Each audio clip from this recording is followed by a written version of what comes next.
ಇಂದಿನಿಂದ ರಾಷ್ಟ್ರದಾದ್ಯಂತ ಹಲವು ಬದಲಾವಣೆ. ಟೋಲು, ನೀರು, ವಾಣಿಜ್ಯ ವಿದ್ಯುತ್ ದರ ಏರಿಕೆ.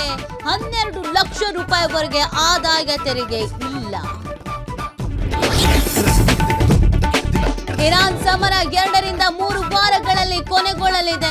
ಯುದ್ಧವನ್ನ ಕೊನೆಗೊಳಿಸುವುದಕ್ಕೆ ಯಾವುದೇ ಒಪ್ಪಂದ ಬೇಕಿಲ್ಲ. ಯುದ್ಧ ನಿಲ್ಲಿಸುವ ಬಗ್ಗೆ ಟ್ರಂಪ್ನಿಂದಲೇ ಸುಳಿವು. ದಾವಣಗೆರೆಯಲ್ಲಿ ಕಾಂಗ್ರೆಸ್ಗೆ ಬಂಡಾಯದ ಬಿಸಿ. ಸಚಿವ ಎಸ್ ಮಲ್ಲಿಕಾರ್ಜುನ್ ಹೇಳಿಕೆಗೆ ಆಕ್ರೋಶ. ಜಮೀರ್ ಅಹಮದ್ ಕ್ಷಮೆ ಕೇಳುವಂತೆ ಆಗ್ರಹ.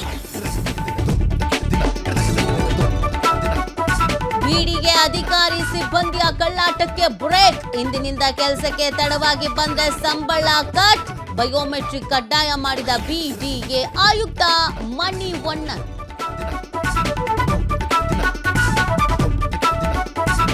ಇಂದು ಲಿಂಗೈಕ್ಯ ಶಿವಕುಮಾರ ಶ್ರೀಗಳ 119ನೇ ಜಯಂತಿ. ಸಿದ್ಧಗಂಗಾ ಮಠದಲ್ಲಿ ಬೆಳಗ್ಗೆ 5 ಗಂಟೆಯಿಂದಲೇ ವಿಶೇಷ ಪೂಜೆ. ಶ್ರೀಗಳ ಜನ್ಮ ದಿನೋತ್ಸವದಲ್ಲಿ ಇಂದು ರಾಷ್ಟ್ರಪತಿ ಮುರ್ಮು ಭಾಗಿ.